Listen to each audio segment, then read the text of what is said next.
사무엘상 12장입니다. 이 사무엘상 12장은 하나님의 종 사무엘의 퇴임식에 대하여 기록합니다. 사무엘상 12장은 구약성경 425페이지 또는 426페이지입니다. 그런데 우리 아멘교회에도 사임하는 그리고 은퇴하는 사역자가 계십니다. 김지 전사님은 지난 10년이 훨씬 넘게 우리 아멘교회에서 사역을 하셨습니다. 그리고 5월 말까지만 사역을 하십니다. 10여 년 동안에 점심을 준비하시고 교회를 관리하고 청소하시고 그리고 전도 사역에 온 삶을 다 바치셨습니다. 아마 2년 전부터 그 전사님은 저에게 와서 이제 전도사의 사역을 그만두겠습니다 라는 얘기를 여러 번 했습니다. 두 가지 때문입니다. 첫 번째는 전도의 열매가 없다는 것입니다. 그렇게 매일매일 수고하여 전도를 했는데도 여전히 채워지지 않는 자리를 보면 너무나 마음이 무겁습니다.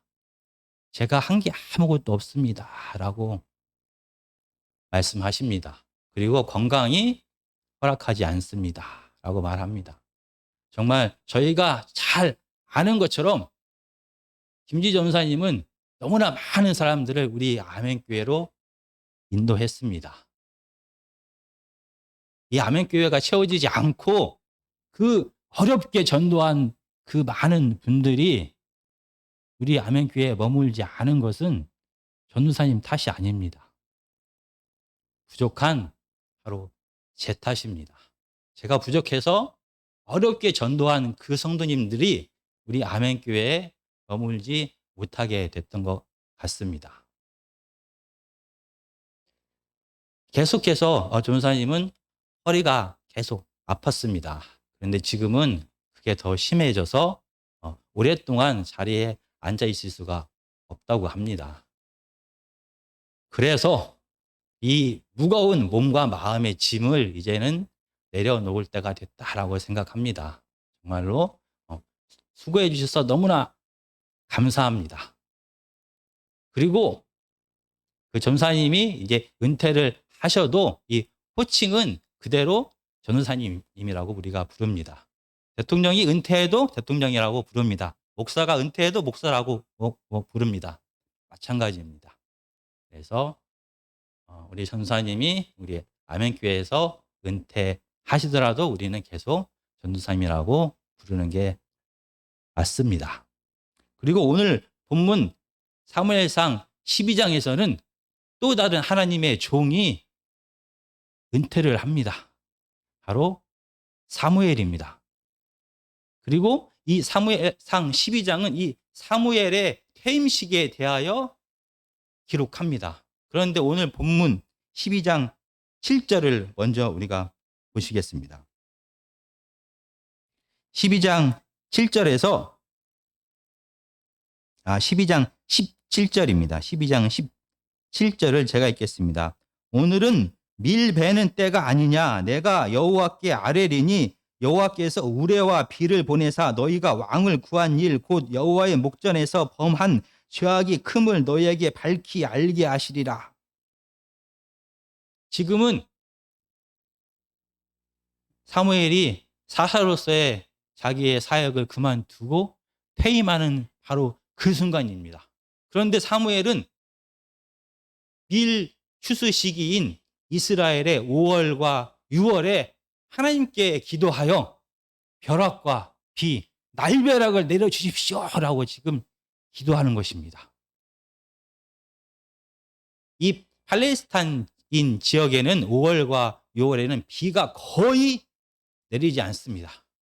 사무엘은 하나님 앞에 이 불가능한 날벼락을 지금 당장 내려달라고 기도합니다. 아마 이 사건을 많은 언론들이 기사화 시켰으면 아마 그 타이틀은 이렇게 될 것입니다. 사무엘 마지막까지 사울 왕의 발목을 잡다. 자기의 퇴임식이자 그날은 사울 왕의 취임식이었습니다. 그런데 사무엘은 하나님께 번개와 비를 내려달라고 기도를 합니다. 바로 사무엘 끝까지 사울 왕의 발목을 잡다라는 기사 제목이 이해가 됩니다. 그 이유가 두 가지입니다. 바로 첫 번째는 내가 사무엘상 8장 5절과 6절을 제가 읽겠습니다. 그에게 이르되 보소서 당신은 늙고 당신의 아들들은 당신의 행위를 따르지 아니하니 모든 나라와 같이 우리에게 왕을 세워 우리를 다스리게 하소서 한지라. 우리에게 왕을 주어 우리를 다스리게 하라 했을 때 사무엘이 그것을 기뻐하지 아니하여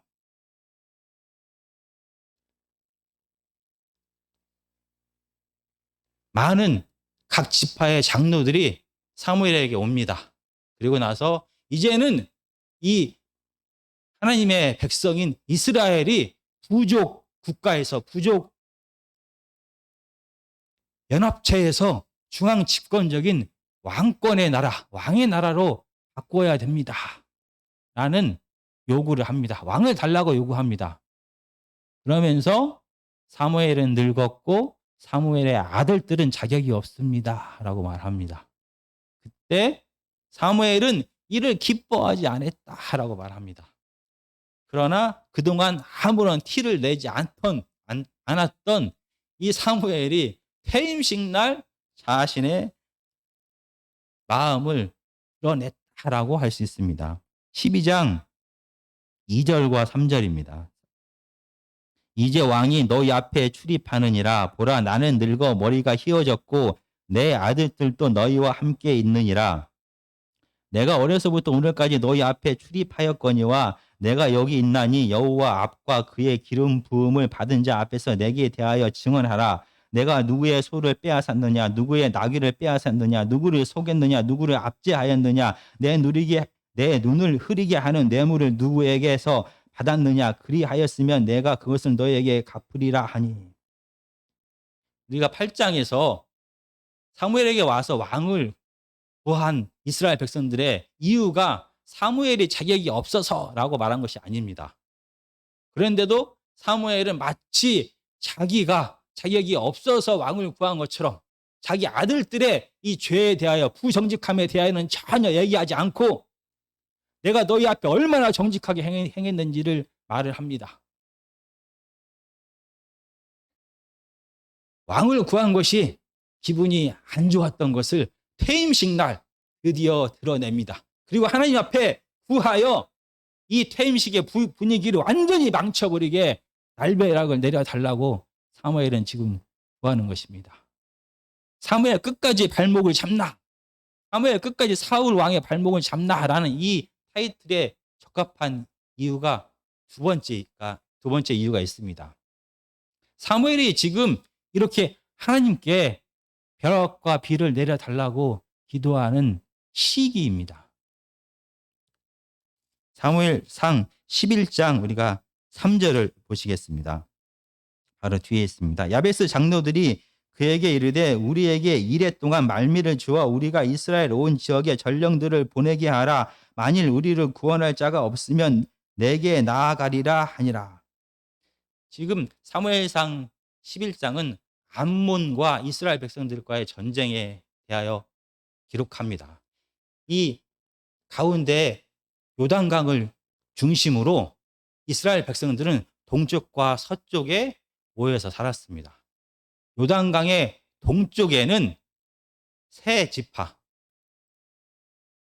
르우벤 지파와 갓 지파와 므낫세 지파 중에서 반절이 이곳에 살게 되었습니다. 그런데 바로 이 야베스란 지역은 므낫세 지파 중에서 반절, 그 지파들이 차지한 땅입니다. 그 지역에 강대국인 암몬이 살고 있었습니다. 암몬은 이 야베스를 쳐들어옵니다. 그러자 이 야베스의 장로들이 이렇게 말합니다. 7일 동안만 우리에게 시간을 주십시오 라고 말합니다. 암몬 왕은 이를 허락합니다. 왜냐하면 이스라엘의 다른 지파들이 야베스를 도울 리가 없다라고 생각했습니다. 왜냐하면 요단강의 서쪽에는 또 다른 강대국이 있습니다. 블레셋이 지금 이스라엘과 대치 중에 있습니다. 그래서 다른 지파들이 이 야베스를 도와줄 여력이 없다라는 것을 잘 알고 있었습니다. 그런데 이 소식을 사울 왕이 듣게 됩니다. 사울은 하나님께서 택하셨고 기름 부으셨습니다. 그러나 여전히 왕의 역할을 하지 못하고 있었습니다. 이런 사울에게 야베스의 구원해달라는 소식이 들렸습니다. 11장 6절과 7절입니다. 사울이 이 말을 들을 때 하나님의 영에게 크게 감동되며 그의 노가 크게 일어나 한 결의의 소를 잡아 각을 뜨고 전령들의 손으로 그것을 이스라엘 모든 지역에 두루 보내어 이르되 누구든지 나와서 사울과 사무엘을 따르지 아니하면 그의 소들도 이와 같이 하리라 하였더니 여호와의 두려움이 백성에게 임하매 그들이 한 사람같이 나온지라. 사울이 베색에서 그들의 수를 세어보니 이스라엘 자손이 30만 명이요 유다 사람이 3만 명이었더라. 하나님의 영이 사울에게 다시 달려들었습니다. 임했습니다. 사울은 담대하게 온 이스라엘 지파에게 명령합니다. 전쟁을 할 것이니 다 모여라! 라는 명령을 내리게 됩니다. 하나님께서 이스라엘 백성들을 두렵게 하십니다. 그래서 33만 명이나 전쟁에 참여하게 됩니다. 그 결과 이 전쟁은 이스라엘의 승리로 끝나게 됩니다. 이스라엘 백성들은 너무나 기분이 좋았습니다. 그래서 그동안 사울을 인정하지 않았던 하는 사람들조차도 이제 사울을 왕으로 인정하기를 원했습니다. 그래서 사무엘은 이런 분위기에 맞추어서 길갈로 이스라엘 전 민족들을 모이게 합니다. 그리고 길갈에서 바로 이스라엘의 초대 왕 사울 왕의 취임식을 행했습니다. 이제 이스라엘의 전 지역을 사울 왕이 다스리게 되었습니다. 그래서 사무엘은 자기의 자리를 내려놓는 게 너무나 당연합니다. 그래서 사울 왕의 취임식이 끝나자마자 사무엘은 자기의 퇴임식을 거행하는 것입니다. 그런데 이 퇴임식에서 지금 사무엘은 하나님 앞에 번개와 비를 내려달라고 기도하는 것입니다. 이 완전히 들떠서 승리 때문에 너무나 좋아하고 새롭게 왕조가 시작되어 들떠있는 이스라엘 백성들의 분위기를 완전히 깨는 그런 기도를 사무엘은 지금 하고 있는 것입니다.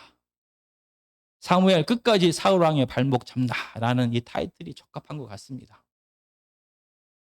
정말로 왜 사무엘은 이 기쁘고 좋은 날, 이렇게 말도 안 되는 마치 사울 왕의 발목을 잡는 것과 같은 기도를 하고 있는 것입니까? 그런데 더 놀라운 것은 12장 18절입니다.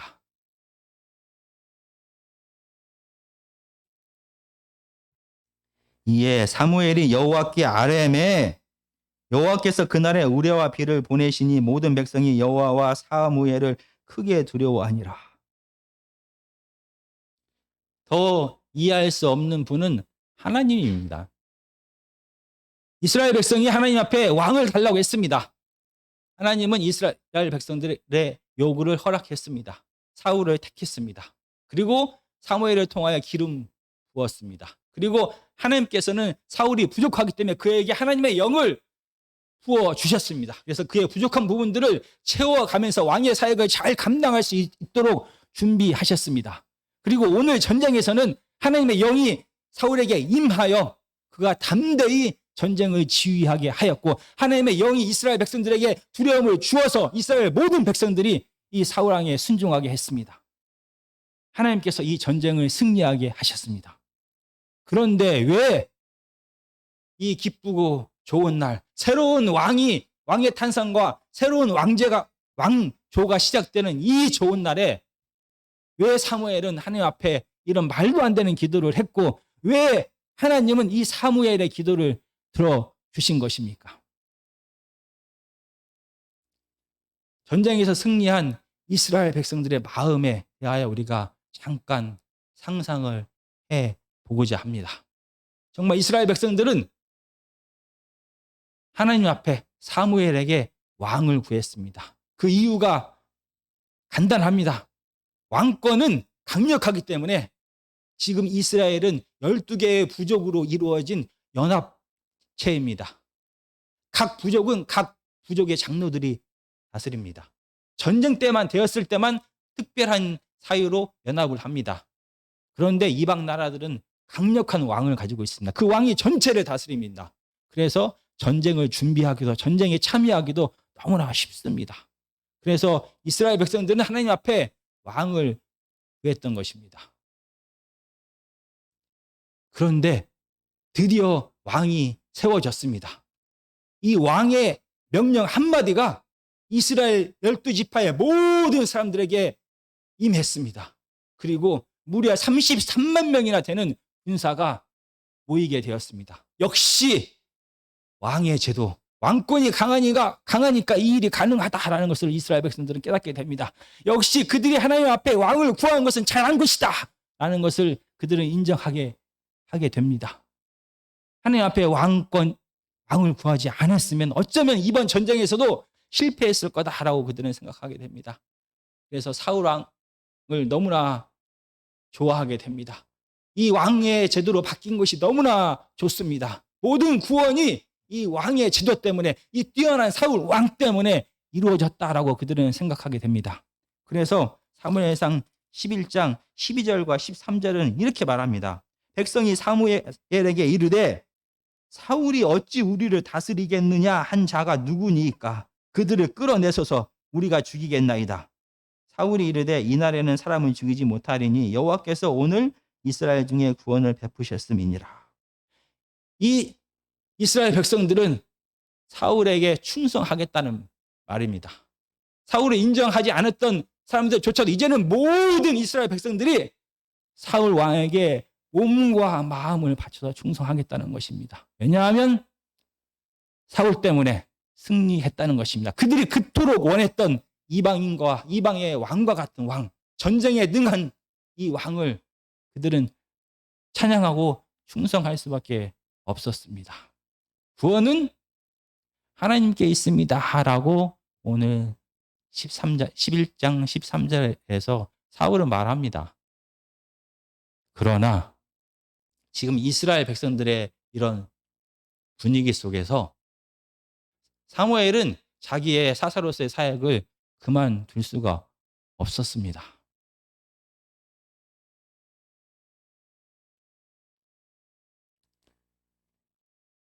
이번 승리가 하나님이 아닌 왕 때문에 승리했다라고 믿고 하나님이 아닌 사울 왕을 믿고 의지하고 충성하겠다라고 생각하는 이스라엘 백성들 앞에서 사무엘은 그냥 자기가 자리를 물러날 수가 없었습니다. 그래서 흥분하고 있는 이스라엘 백성들에게 말합니다. 12장 6절부터 15절까지 좀 길지만 제가 천천히 읽겠습니다. 12장 6절부터 15절까지입니다. 사무엘이 백성에게 이르되 모세와 아론을 세우시며 너희 조상들을 애굽 땅에서 인도하여 내신 이는 여호와시니 그런즉 가만히 서 있으라. 여호와께서 너희와 너희 조상들에게 행하신 모든 공의로운 일에 대하여 내가 여호와 앞에서 너희와 담론하리라. 야곱이 애굽에 들어간 후 너희 조상들이 여호와께 부르짖음에 여호와께서 모세와 아론을 보내사 그 두 사람으로 너희 조상들을 애굽에서 인도해 내어 이곳에 살게 하였으나 그들의 하나님 여호와를 잊은지라. 여호와께서 그들을 하솔 군사령관 시스라의 손과 블레셋 사람들의 손과 모압 왕의 손에 넘기셨더니 그들이 저희를 치매 백성이 여호와께 부르짖어 이르되 우리가 여호와를 버리고 바알들과 아스다롯을 섬김으로 범죄하였나이다. 그러하오니 이제 우리를 원수들의 손에서 건져내소서. 그리하시면 우리가 주를 섬기겠나이다 하매 여호와께서 여룻바알과 베단과 입다와 나 사무엘을 보내사 너희를 너희 사방 원수의 손에서 건지시사 너희에게 안전하게 살게 하셨거늘 너희가 암몬 자손의 왕 나하스가 너희를 치러 om을 보고 너희의 하나님 여호와께서는 너희의 왕이 되심에도 불구하고 너희가 내게 이르기를 아니라 우리를 다스릴 왕이 있어야 하겠다 하였도다. 이제 너희가 구한 왕 너희가 택한 왕을 보라. 여호와께서 너희 위에 왕을 세우셨느니라. 너희가 만일 여호와를 경외하여 그를 섬기며 그의 목소리를 듣고 여호와의 명령을 거역하지 아니하며 또 너희와 너희를 다스리는 왕이 너희의 하나님 여호와를 따르면 좋겠지만은 너희가 만일 여호와의 목소리를 듣지 아니하고 여호와의 명령을 거역하면 여호와의 손이 너희 조상들을 치신 것 같이 너희를 치실 것이라. 흥분해서 너무나 좋아하는 이스라엘 백성들에게 사무엘은 말합니다. 여러분 제발 조용히 해주십시오. 모세와 아론이 애굽의 노예 생활에서 여러분을 구한 것이 아닙니다. 여러분을 구한 것은 여호와 하나님이십니다. 사사들이 사방의 이웃들의 공격에서 여러분을 구한 것이 아닙니다. 여룻바알이 사무엘이 구한 것이 아닙니다. 하나님께서 그들을 택하사 하나님의 영을 부어주셔서 그들로 하여금 여러분의 조상들을 구하신 것입니다. 오늘 승리를 사울에게 돌려서는 안 됩니다. 여러분이 생각하는 그 왕이 여러분을 구한 것이 아닙니다. 하나님께서 사울을 택하시고 그를 기름 부으시고 그에게 성령을 부어주셔서 그로 하여금 승리하게 하신 것입니다. 구원은 사람에게 있는 것이 아닙니다. 구원은 뛰어난 지도자에게 있는 것이 아닙니다. 구원은 잘 훈련된 군사들에게 있는 것이 아닙니다. 구원은 뛰어난 병기들에게 있는 것이 아닙니다. 구원은 오직 하나님 앞에 있는 것입니다. 어떤 정치 제도 속에서 구원을 받는 것이 아닙니다. 사사시대라서 구원을 받는 것이 아니고 왕의 시대가 되었다고 해서 구원을 받는 것이 아닙니다. 구원은 오직 하나님께 있는 것입니다. 그리고 사무엘은 다시 한번 말합니다. 이스라엘의 역사를 보시기 바랍니다. 구원은 하나님 앞에 있습니다. 이 생명 되시고 구원 되신 하나님 안에 거할 때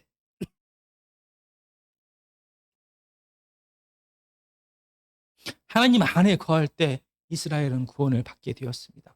하나님을 거역하고 하나님을 배반하고 하나님을 떠나게 되었을 때 이웃들은 이스라엘을 쳐들어오게 되었습니다. 그래서 그들은 고통 가운데서 그들을 섬기면서 살게 되었습니다.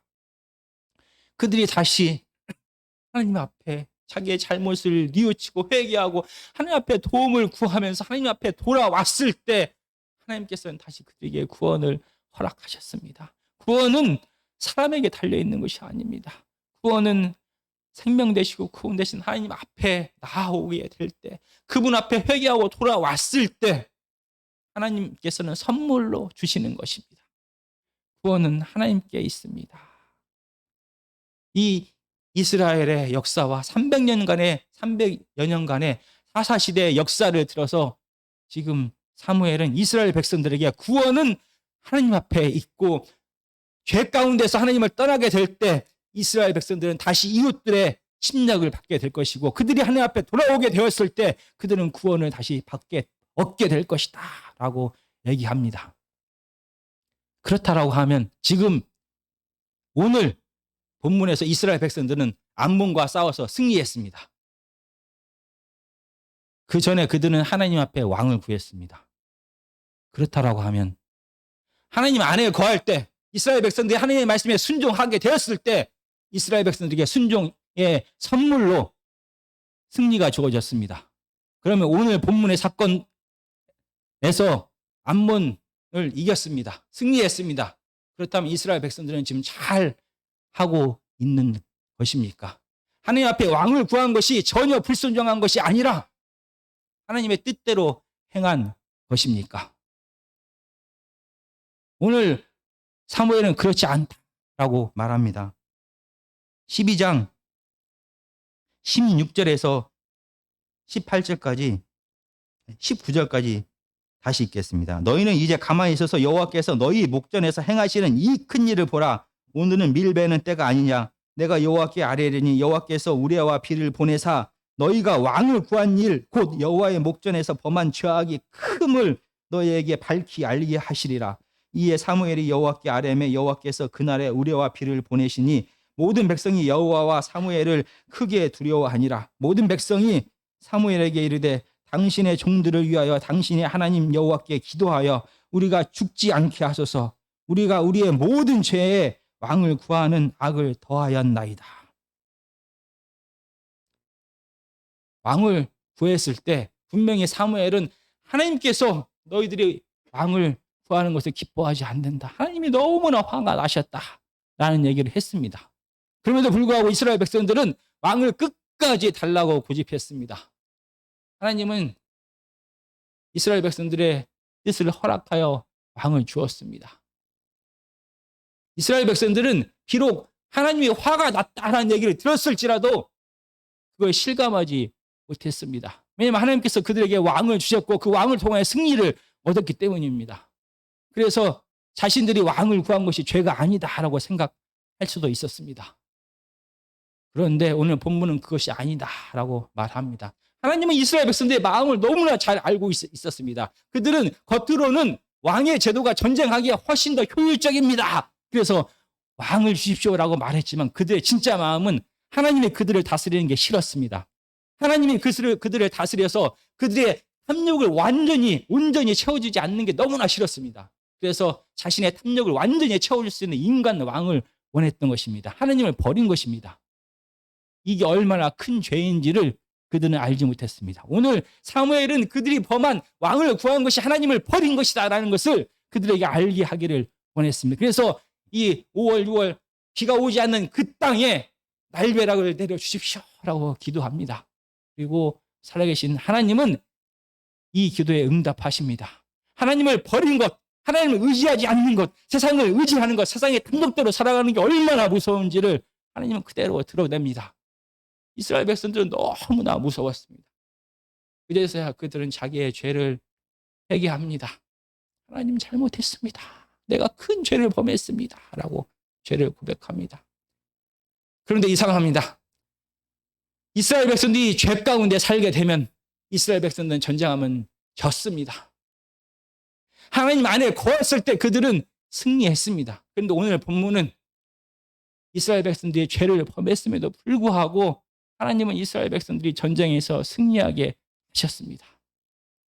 왜냐하면 그 이유를 사무엘은 이렇게 말합니다. 12장 22절입니다. 여호와께서는 너희를 자기 백성으로 삼으신 것을 기뻐하셨으므로 여호와께서는 그의 크신 이름을 위해서라도 자기 백성을 버리지 아니하실 것이요.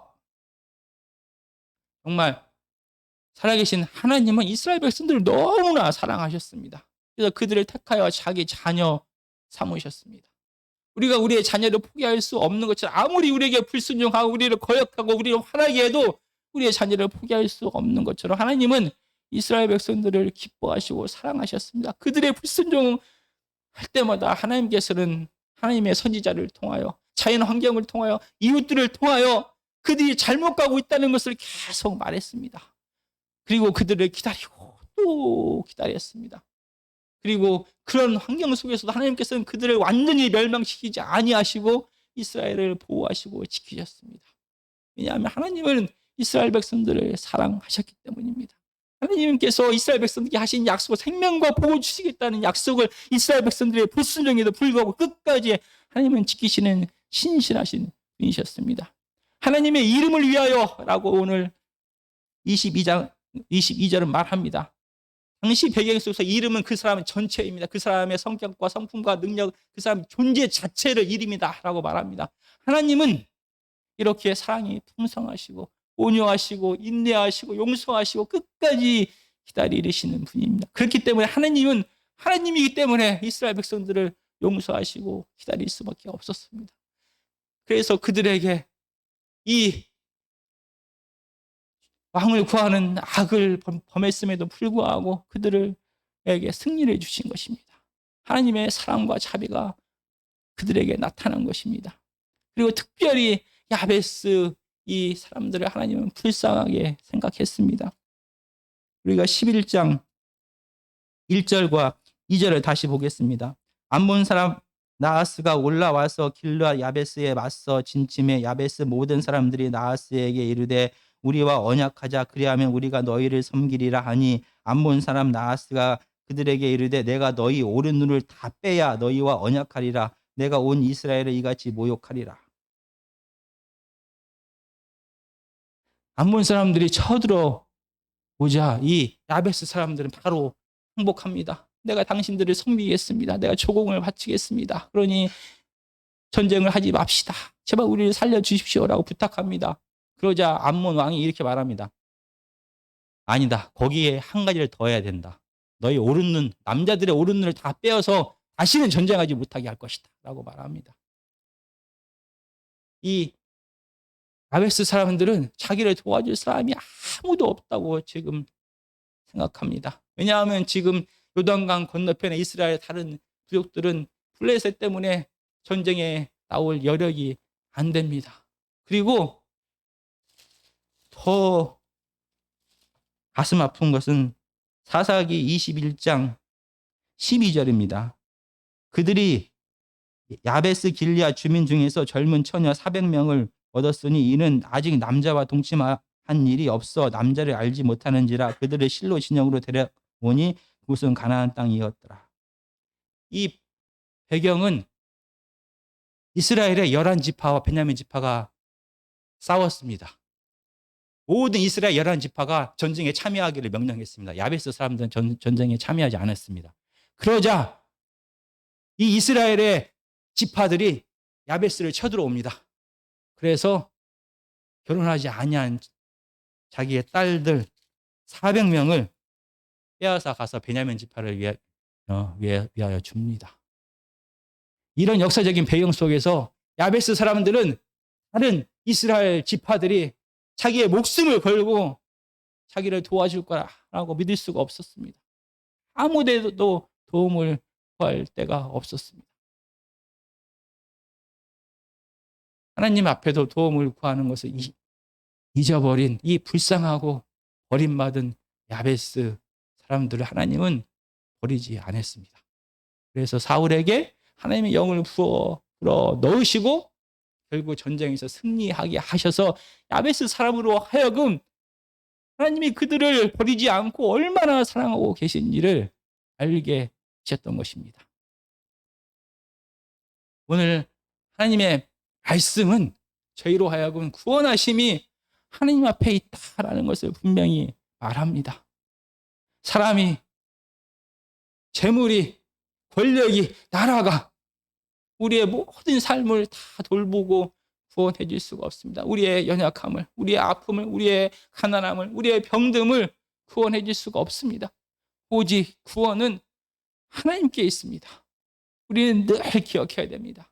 겉으로는 하나님께서 사람을 통하여, 나라를 통하여, 여러 가지 재물을 통하여 우리를 구원하십니다. 그러나 진짜 우리를 구원하시는 분은 그들을 사용하고 계신 하나님이십니다. 하나님께서 구원자 되신다는 것을 우리는 늘 기억해야만 합니다. 그리고 하나님은 우리를 너무나 사랑하십니다. 그래서 때로는 우리가 하나님을 벗어나서도, 하나님을 거역했어도 우리를 보호하고 계시고 승리를 주실 때가 있습니다.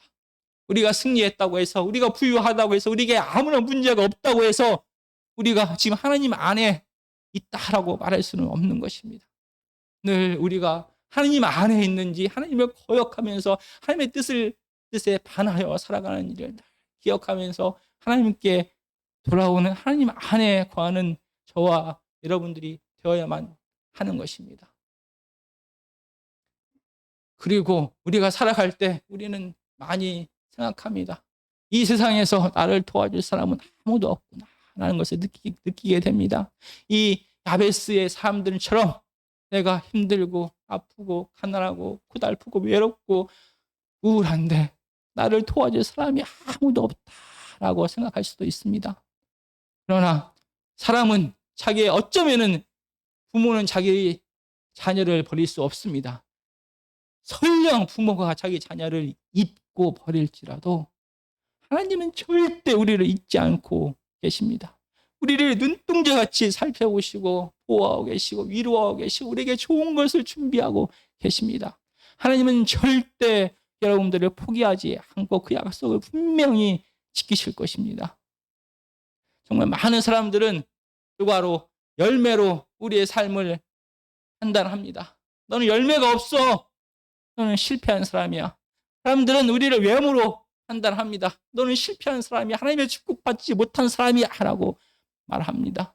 그러나 하나님은 사랑을 열매로 외모로 보지 않습니다. 하나님은 우리의 중심을 보고 계십니다. 우리가 하나님 앞에서 어떻게 하나님을 섬겼는지, 우리가 하나님 앞에서 얼마나 하나님께 충성했는지, 비록 열매가 없을지라도 하나님은 아십니다. 하나님께서 그걸 다 보고 계십니다. 그리고 하나님의 때가 되었을 때 여러분이 눈물로 씨를 뿌렸던 모든 것들이 열매를 맺게 될 것입니다. 하나님은 사람과 달리 우리의 중심을 보시기 때문입니다. 그래서 사무엘처럼 우리가 해야 될 일이 하나가 더 있습니다. 사무엘상 12장 23절입니다. 나는 너희를 위하여 기도하기를 쉬는 죄를 여호와 앞에 결단코 범하지 아니하고 선하고 의로운 길을 너희에게 가르칠 것인즉. 하나님의 사람, 하나님의 부름을 받은 하나님의 자녀는 모두 다 이 명령을 받은 것입니다. 이웃을 위하여 기도하는 삶을 살아야만 되는 것입니다. 그리고 하나님의 뜻이 무엇인지를 행하고 가르치는 삶을 살아야만 되는 것입니다. 이런 하나님의 자녀의 삶에 충성하면서 살아가는 저와 여러분이 되었으면 좋겠습니다. 이 땅에서의 삶에 어쩌면은 열매가 없을지도 모릅니다. 그러나 하나님은 우리의 중심을 보십니다. 그리고 우리를 기뻐 받으십니다. 찬송가 복음 찬송 500